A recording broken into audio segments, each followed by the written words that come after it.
Everyone, आज के इस वीडियो में हम क्लास 12 की केमिस्ट्री का चैप्टर सॉल्यूशन को कंटिन्यू करेंगे। मैंने इससे पहले एक वीडियो डाली है जिसमें मैंने आपको सॉल्यूशन की एक बेसिक इंट्रोडक्शन दिया है जो कि सबको पता होना चाहिए, राइट। तो चलिए शुरू करते हैं। आज इस वीडियो में पढ़ेंगे concentration of solution. Concentration of solution का मतलब ये होता है कि एक सॉल्यूशन में कितना अमाउंट ऑफ सोल्यूट प्रेजेंट है, ठीक है। फॉर एग्जांपल, चाय में जो हम टी पीते हैं ना, चाय में कितनी पत्ती है, कितनी चीनी है, कितना दूध है, उसके कंसंट्रेशन निकालने को ही हम बोलते हैं कंसंट्रेशन ऑफ सॉल्यूशन। इसके बहुत सारे फॉर्मूले हैं जो कि हमें प्रोवाइड करता है कंसंट्रेशन ऑफ सॉल्यूशन टॉपिक। तो एक एक करके हम उसको समझते हैं। इन सभी कंसंट्रेशन टर्म्स में हम एक ही चीज़ फाइंड करते हैं और वो होती है कंसंट्रेशन ऑफ सोल्यूट, यानी सोल्यूट कितना प्रेजेंट है, ठीक है। सबसे पहली कंसंट्रेशन टर्म जो होती है वो होती है मास परसेंटेज। ये उसका फॉर्मूला है mass of component upon total mass into 100। देखो, परसेंटेज निकाल रहे हैं तो 100 से तो मल्टीप्लाई करना पड़ेगा, राइट। और दूसरा क्या है, मास परसेंटेज है तो दोनों ऊपर नीचे मास आएंगे, राइट। इसको लर्न करने की ट्रिक आप समझ सकते हैं। ऊपर नीचे मास आएंगे, नीचे हमेशा टोटल मास आता है, ऊपर आता है जिस सोल्यूट पार्टिकल की जिस सोल्यूट कंपोनेंट की आपको निकालनी है कंसंट्रेशन, यहाँ पे आपको उसका मास लिखना पड़ेगा।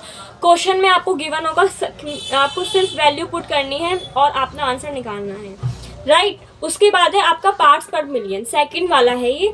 इसमें क्या होता है, मिलियन है तो यहाँ पे हमें 100 से नहीं बल्कि 10 to the power 6 यानी मिलियन से मल्टीप्लाई करना पड़ता है।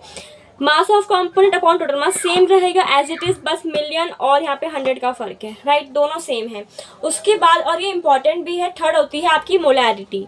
मोलैरिटी को हम डोनेट करते हैं एम से। इसको दिखाते हैं हम किससे, एम से। इसको एम से रिप्रेजेंट करते हैं। इसका फॉर्मूला क्या है, number of moles of solute upon में वॉल्यूम ऑफ सोल्यूशन, राइट। यानी कि आपके सोल्यूट के कितने मोल्स हैं। देखो, मोल्स को निकालने की मैं आपको फॉर्मूला यहाँ पे लिख देती हूँ कि मोल्स कैसे निकलते हैं। मोल जो होते हैं आपके ऐसे निकलते हैं।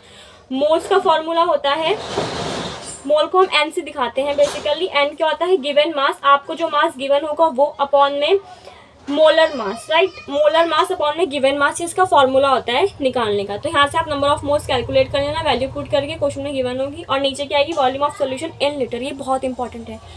सॉल्यूशन की जो वॉल्यूम है वो आपको लीटर में ही निकालनी पड़ेगी, अदरवाइज आपका नहीं चलेगा, ठीक है।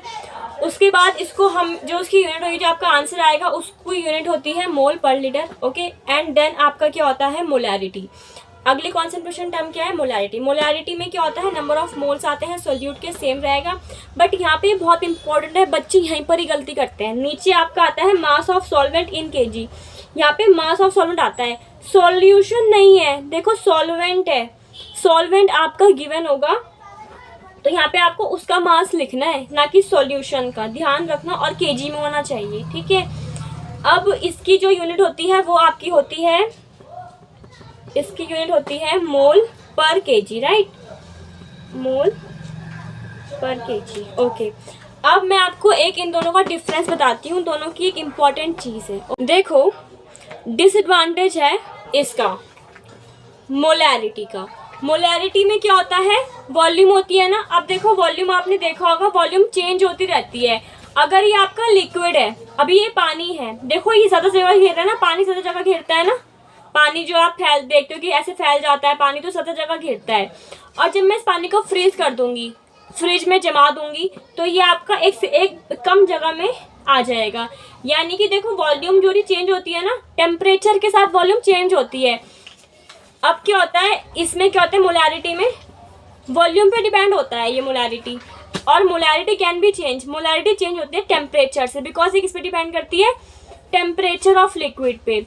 एक्सपेंशन हो सकता है मोलैरिटी का, कॉन्ट्रैक्शन हो सकता है, बिकॉज ये आपका वॉल्यूम पे डिपेंड करती है।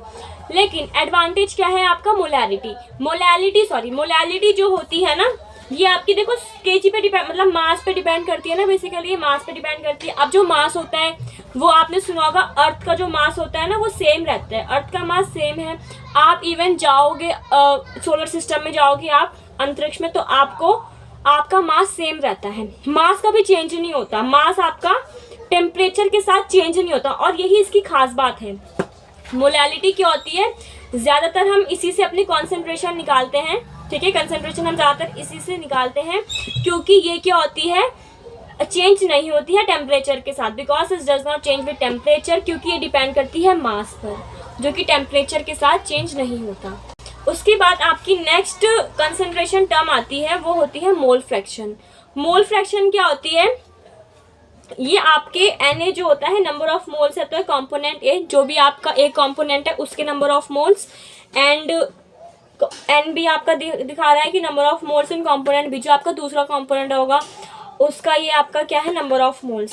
मोल फ्रैक्शन में क्या आता है, ऊपर आपका जिस पर्टिकुलर कंपोनेंट का आप मोल फ्रैक्शन निकाल रहे हो ना, फॉर एग्जांपल हम इसका निकाल रहे हैं Na का, XA का निकाल, तो यहाँ पे आपका Na number of moles of A upon the total number of moles, यानी कि पहले आपको मोल्स निकालने पड़ेंगे, जितने भी कंपोनेंट्स है A B C जितने भी होते हैं आपके पास, उन सब का आप पहले मोल निकालो और फिर सबको ये नीचे प्लस करो, और ऊपर वाले जिसका आप निकाल रहे हो उसका यहाँ पे लिखना पड़ेगा, ठीक है।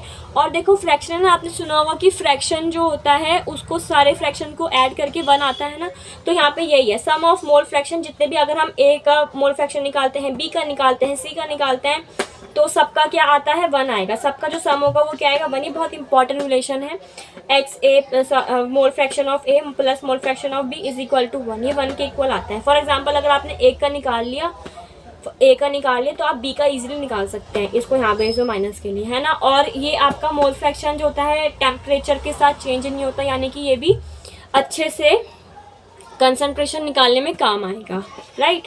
बस यही है इस पर्टिकुलर टॉपिक की जानकारी, ओके। इसके क्वेश्चंस अगर देख लेना, मैं आपको सेंड कर दूंगी, इसको लगा लेना, अगर थोड़े बहुत मैं प्रैक्टिस करा दूंगी, बाकी मैं आपको सेंड कर दूंगी, आप प्रैक्टिस करना एंड आंसर कमेंट सेक्शन में भेज देना।